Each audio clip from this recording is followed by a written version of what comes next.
Today, I'm going to share the biggest mistakes that I've made as a TikTok creator. And I actually went from 0 to 10,000 followers in under 60 days. But before that happened, I had multiple accounts that totally bombed and I got banned. And the frustrating thing is that I know I could have grown faster with the same knowledge and skill set that I have today. The same way I was able to help my client Chris get 18.9 million views in under 48 hours from the very first video idea that I gave him. And that's pretty powerful because that video got him 12,000 followers on a brand new account. So let me take you through my TikTok journey and the biggest failures that I've had. That way you can avoid them and actually grow faster on TikTok. I think the story of me getting banned is a good place to start. And what you need to know is that I've actually been an online business owner and in this social media marketing world for over 10 years now. And so when I decided to start on TikTok, I did the same thing that I always do. I started researching on YouTube and listening to the gurus on TikTok to kind of figure out what are the best practices and develop my plan to create my account and grow as quickly as possible. And this is where I made a ton of mistakes. And like I said, went through multiple accounts that weren't working before I kind of cracked the code and started to get results. And I remember early on, I was making videos and I was probably getting like 500, 800 views. And I really couldn't get much more beyond that. And then I saw this guru that was saying, hey, every account is a little bit different. And so if you want to have as much success and growth as possible on TikTok, then you need to find a good account that's going to get more views. His recommendation was actually that I create multiple accounts and I post the same videos across all the accounts to see which one got the most views. Now, here's what happened. When I started doing that, I actually did have one account that got way more views than the other ones did. And so I got really excited because after 3 to 5 videos, I'd kind of figure out which one it was going to be. And then that started being the only account that I was posting on. But very quickly, all of my views went to 0. And I ended up finding out later that the reason that was happening is because TikTok thought I was a spammer and they banned my account. And it makes sense that they thought I was a spammer because I was posting the same video on multiple accounts. And now I know you're not allowed to do that. So that particular mistake is what led me to have to completely start over with a brand new account, my current account. And that's when I started to get traction and hit my first 10,000 followers. And my biggest takeaway from this experience, besides the fact that you can't post on multiple accounts, is that there are not special accounts.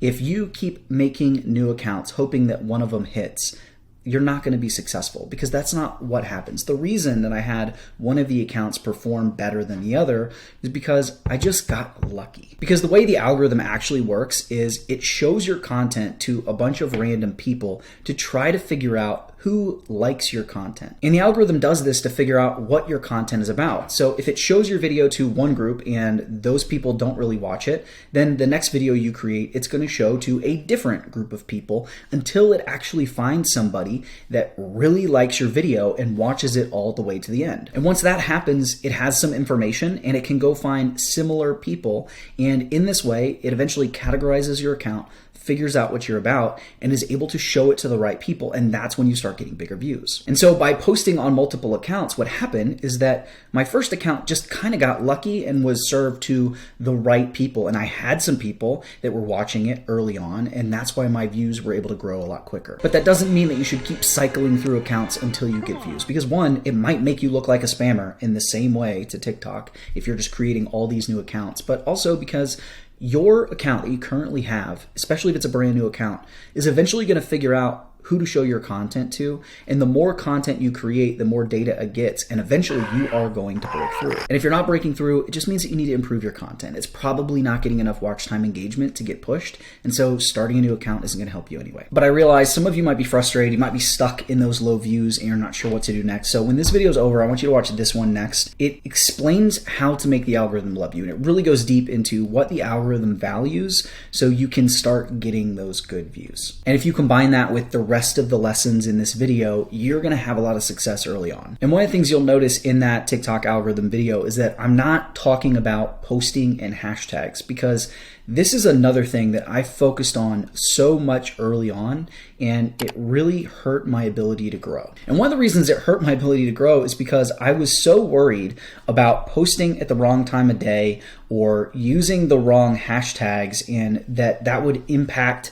my account getting categorized and being pushed to the right people and getting massive views. And it was almost paralyzing. Like, I was afraid to post a video unless I had the perfect hashtags and I posted it it exactly at 7:02 p.m. But the reality is that neither of these things matter all that much. Like, I've had success posting in the morning, around lunchtime, in the evening, and even in like the middle of the night, where I've posted a video at like 2 in the morning and it crushed. And so one of the biggest things that like I wish that I had known when I started was that like I needed to not sweat the small stuff. I needed to focus on the big things that got the results, the Pareto principle, the 80-20 rule, right? And so the 20% of things that get you the 80% of results and are really going to allow you to grow are going to be things like coming up with better content ideas and focusing on your hooks in the first 5 seconds of your video. That way you can get people to stop scrolling and get them interested, like hook them into the video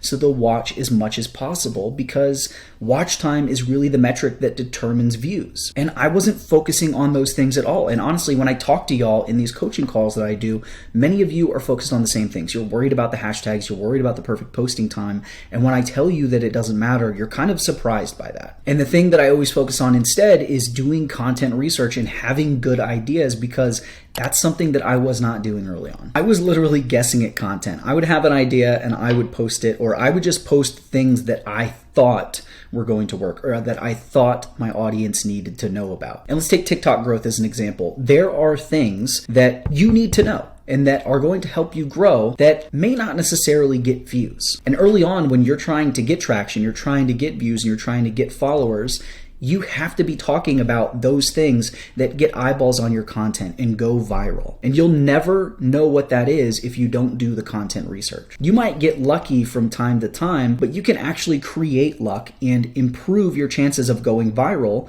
if you just spend 10 minutes a day doing the content research, seeing what's working in your niche, studying those successful videos, and either making your own versions of those successful videos or pulling the things that are making those videos work and using them to craft your own viral videos. And if you watch last week's video, there's actually a section where I go through my entire content research process. I show you how to set it up, what I'm looking for, and how I find those videos that are more likely to go viral when I create them. And it really comes down to pattern recognition and being able to understand what is working on TikTok and then apply it to your content. TikTok is a platform about trends. It's part of the culture. And so if you see a topic or a style of video is trending right now, you can utilize that in your own content to ride that wave and get way more views than normal. But long term, if you're able to understand the things that are popular or the things that are trending in your niche, then you are going to be able to consistently create content that gets really big views. And if you don't do this, either you're going to have consistently low views or your views are just going to vary pretty wildly. And I know this was always hard for me because I would start to get traction with content and then I would have these views that would bomb. Like, I would have a viral video that would get, viral for me at the time. Maybe it would get like 35,000 views. And then my next video would get 300 views. I would be so frustrated. And that would lead me to make one of the other big mistakes that I made way too often, which is I would delete videos. And you really do not want to delete videos or even private too many videos on this platform for a couple of reasons. And the first one kind of goes back to the beginning, which is anything that you do that makes you look like a spammer instead of a regular consumer of content on TikTok, a regular creator, is going to get you banned. It's going to get you in a situation where you're going to start getting 0 views because your content's not going to be shown on the FYP. And so deleting a bunch of videos is one of those things. But beyond that, when you delete your videos, you are making it harder for you to get the big views in the future because you're deleting the data that the algorithm is using to categorize your account and show your videos to the right people. And so one of the reasons that I struggled early on is because after I got a taste for videos getting 1,000 views, 2,000 views, whatever, if I had a video that got 200 views, 300 views, I would delete it. And I deleted it because I was embarrassed and I thought that having videos with lower views was going to actually hurt me, especially being somebody that is kind of like a social media expert that's been in this online business game for 10 years, helping people grow their following, grow their income and all of these things. And I was like, man, if somebody sees me with a 200 view video, like that's not good. That's going to hurt my business. But the only thing about that was hurting my business was that I was deleting those videos. And so it took longer for TikTok to go, oh, this is what Mike is about, and this is who's interested in that content, so we're going to show them that. And if I hadn't deleted those videos, there would have been more metadata, there would have been more information for the algorithm to feed off of, and I would have gotten to where I was consistently making, 1,000 views, 2,000 views, 5,000 views, 10,000 views, going, viral pretty regularly. Like, all of that stuff would happen so much quicker. So don't delete your videos. And if you've already deleted videos on your account, don't worry about it. It's okay. Just stop doing it in the future and let those videos sit, even if they aren't good, because it's going to help your future videos be more successful. And the way the algorithm is today, you might have a video that only gets 500 views, and maybe 3 weeks from now, it gains traction and starts to take off because the algorithm is showing older content on the For You page, whereas it used to only be new content in the past. So even if you get lower views on a video, just let that content sit and focus on improving your skill set and becoming a better creator, because maybe that video will take off later, but at the very least, you've provided data so the algorithm can help you out, and you're focusing on the one thing you can control, which is making more content and making better content. Now, speaking of getting categorized on TikTok, another big mistake that I made was that I didn't have a niche early on. I actually started posting on TikTok because all of the online coaches that I worked with and ran paid traffic for were like, hey, we want to start producing organic content to go with our paid traffic, so that way we kind of have, we've diversified where our leads are coming from. And all of them were excited about the viral potential and fast growth that they were seeing on TikTok, and they wanted to get into that. And so since I had so many of them asking, I was like, you know what? I'm going to go play around on TikTok and I'm going to try to figure this out so that way I can then turn around and help them get results as quickly as possible. But the problem I ran into and the mistake I made is that I had no clear plan of what my content was going to be about. I was like, I'm just going to post videos, and I posted about all of the things, and I have experience with a lot of things. So I would post about creating and selling online courses, and I would post about email marketing, and I would post about Facebook advertising and, promote one of my courses that teaches people how to become, paid digital marketers, providing Facebook ad services to people. And so there was this like make money side hustle content and this, digital product online course content and all of this mix of things, and it made it hard to get traction. And this experience is not unique to me. I've seen it over and over with many of you that are watching this account, and I get it because we are interested in a lot of things and we have a lot of skills, and we don't want to be kind of like bunched in to one thing forever. And so the trick is that we either need to start with one thing so that way the algorithm can figure out what we're about, show us to the right people, and we can start to get the views and the virality and grow the followers, and then slowly build our personal brand and expand from there. Or we can post about a lot of things and be content with really slow growth. Or maybe we can just realize that we can be interested in a lot of things, but we don't have to post about all of them. And so if we can post about the one that we have the most energy and excitement around, or the most knowledge about, or can find that thing that we're just like, you know what, I could post about this for 2 to 3 years without getting bored, then that's the one we need to go with. But I'm a big believer in choosing like a broad topic or niche or theme for your account in order to grow, because I've just seen the way the algorithm works and the documentation that TikTok's provided, and you aren't going to get a lot of traffic, at least not quickly, if you don't do that. Now, one of the biggest failures that I had as a TikTok creator, in my opinion, was posting too much, like high posting frequency. You've heard the advice of like, you need to post 3 to 5 times a day to grow on TikTok, and that's really not true. I only posted about one video a day to go from 0 to 10,000. Like I said, I did that in under 60 days. But then after that, I started to ramp it up, and in some ways, maybe I did grow faster because I had more content out in the world, but I also struggled with burnout and with dropping off and losing my momentum of posting every single day. And I would go for these periods where I wouldn't post for a long time, and then I would have to start back over,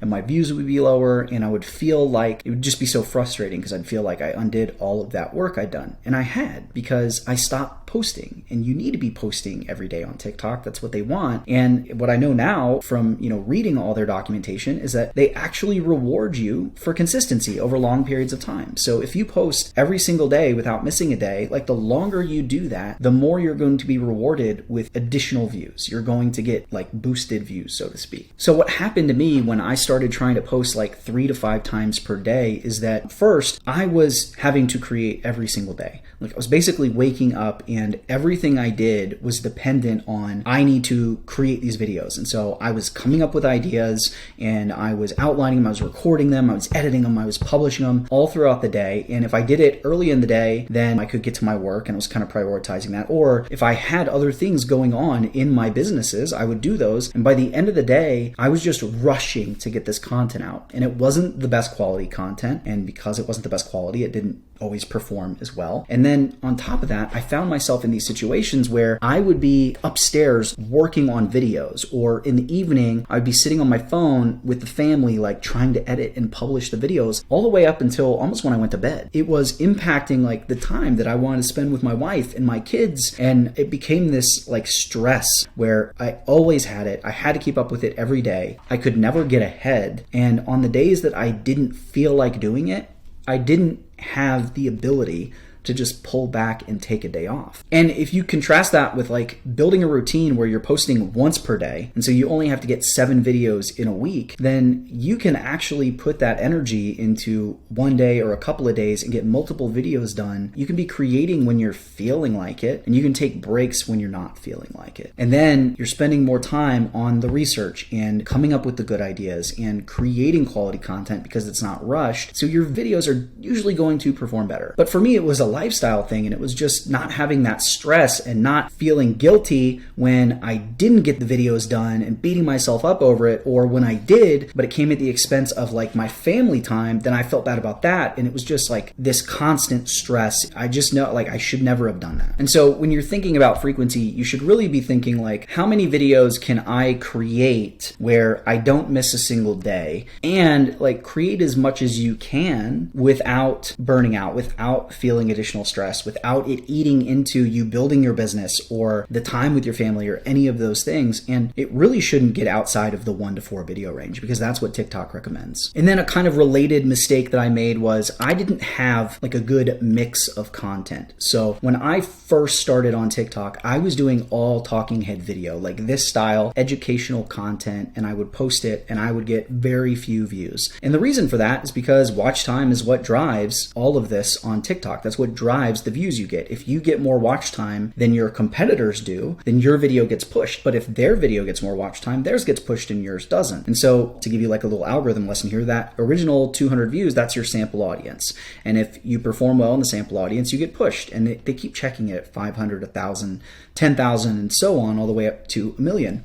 And so when you only focus on the longer form educational content, or the 1 minute plus videos, when you're getting started on TikTok, you are going to struggle, because it's a lot harder to get watch time over when it's a minute or longer on your video than it is when you're creating shorter content. And I know a lot of people have this notion that like you need, TikTok is pushing minute plus content, and that's kind of true. They do want longer content, and they're only paying you in the TikTok creator program if your video is over a minute long. But that doesn't mean that you should only be creating minute plus content. You should also be creating shorter content, like a short video that's 5 to 8 seconds long, has that text on screen where people are like reading it, and it's very easy to digest and to rack up big watch time, because those things get shared and they get big views, and they allow you to attract new people that discover you and check out your profile and watch the longer videos and start binging on all of your content. And so early on, I was making the longer form videos and it wasn't working. And then I kind of switched to the short content, and it was working really well. And so that was all I created, to the point where like I would not create longer form content. And there were two kind of reasons behind that. Number one, I didn't want to create the longer educational videos because I was like, oh, these aren't going to work. But then the other part of that was it went back to the frequency. Like I didn't have a lot of time, and it was easier for me to create these shorter text heavy pieces of content, and crank out 5 of them in a day than if I was doing the longer stuff where I had to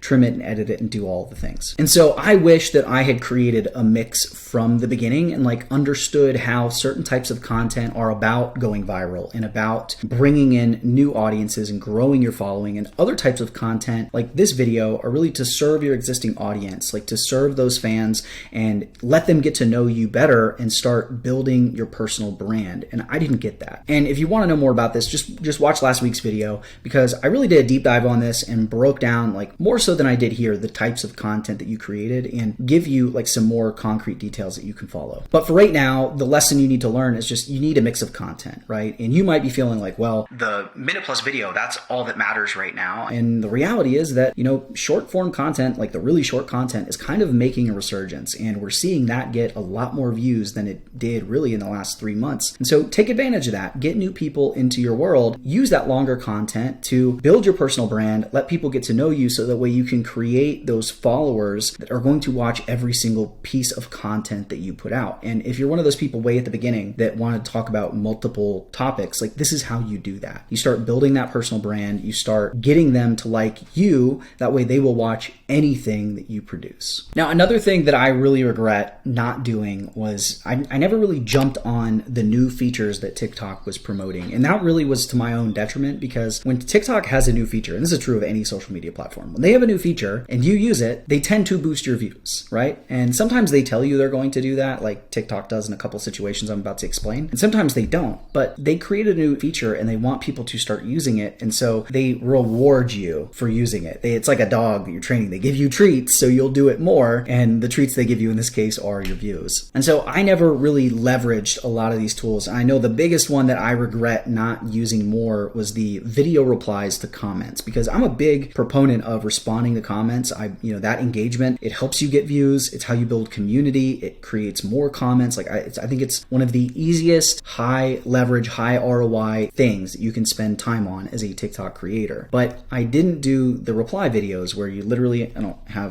phone right here, where I would just literally pull this out and respond and record like a 30-second to a minute answer to a comment, somebody's question in the comments or whatever. And that was a mistake, because reply videos are awesome, right? When you post a video reply, it becomes your top comment on your video. And when you have a video that's really taking off, people look at the comments. It's like one of the first things they do. And when they see that video, then they go and they watch that video. And so then that video gets more views, and you've created where people are watching multiple videos, which signals to TikTok that you're awesome. They should push you more in the algorithm. And when you get people watching multiple videos, then they're more likely to follow you, and they're more likely to stop scrolling when they see your face in the For You feed in the future. And honestly, I was just scared to use that feature. For the longest time, I was afraid to pick up my phone and just talk to it for all the reasons I mentioned earlier. I'm not going to get a lot of views, and then that's just going to be embarrassing. That's not going to look good for my personal brand and for my business, and so I avoided it. And I didn't know back then that those reply videos were more likely to get big views, and how much they were helping my account. And the big thing that I want you guys to know, and I wish I could have told myself back then, is that it doesn't matter if those videos don't perform well. Who cares if they only get 400 views? Because the people that end up watching those videos, even if they get low views, and most of the views end up coming from people going to your profile, those are your biggest fans. And those are the people that we want to create content for. And so if somebody took the time to ask you a question and leave a comment, and you personally respond to them, even if they're the only person that watches that video, you just created a diehard fan. And that person's going to watch your future videos, and it's going to help you grow your brand. It's going to help you be more successful in the future. And so you should do it. There's value there. And I would rather now create content that is helpful for those people that are my most loyal supporters than the random people on the FYP that don't know me yet. Why would you not help out your homies instead of the strangers? So use that feature, because it's huge and it helps you come up with content ideas. It's going to be a good content idea, because if one person is asking you the question, then there's probably 10 other people that are thinking it. And so it's a good idea. So just do it, build your audience. It's going to be great content. But also make sure that you're using features like the green screen feature, or you're doing the landscape video where you record the minute plus videos that are horizontal, because TikTok has flat out said, hey, if you post a horizontal video, we are going to boost it. We're going to boost the views of that video, and that allows you to kind of do a deeper dive. And once again, that's not going to be for everybody. That's not going to be the content that gets you discovered, but it's going to be great for the people that are following you and listening to and watching your 1 minute videos, and they go man, I want 5 minutes on this topic. I want the deep dive. And one more example of that is the Creator Search Insights tool. Use this, especially if you've created a bunch of content, because TikTok is flat out going to tell you, here's the things that people are searching for that you have not created on your account yet. It's called the content gap. And those videos are probably going to be good videos. And it's also going to tell you these are the things people are searching for that don't have a lot of great content for it yet. And so if you can create that great content, it's going to get viral and it's going to get boosted views, because TikTok said it would, and that's what they're trying to do, and that's why they created this tool. Now, my final mistake was not finding a mentor or hiring a coach sooner with my TikTok account. And, I've done this with the YouTube channel. Like when I was first starting out, I had a friend that had over 1 million subscribers, so he would answer my questions, and he was kind of like my mentor. He kind of guided me and helped me get some traction. But it was just kind of like little text messages here or there. I really grew this account from 0 to 25,000 on my own. And it's not till recently that I went out and I hired a coach, because I realized that there were still a lot of questions that I have and a lot of things I want to figure out. And the fastest way to get the result that you want is to hire somebody that's been there before and can provide the blueprint, like can tell you, like, these are the things you need to focus on. These are the steps you need to take to get to the result. And so you just want to find somebody that is where you want to be. And so with that in mind, like if you want to work with me on TikTok, I'm going to break down like 3 ways that I can help you out. The first way is you can watch the video that I'm about to share with you in a minute. And it's the step-by-step guide to get started and grow quickly on YouTube, with me sharing step-by-step what to do on your phone. The next way is you can join my 5-day TikTok growth challenge, which is going to take you over the period of a week, teach you everything you need to know, and give you like actionable steps and assignments that you can take to start getting the results. Finally, there's a link in the description if you want to work with me one-on-one. And this is where I can personally look at your account and then give you a plan that's specifically tailored to you.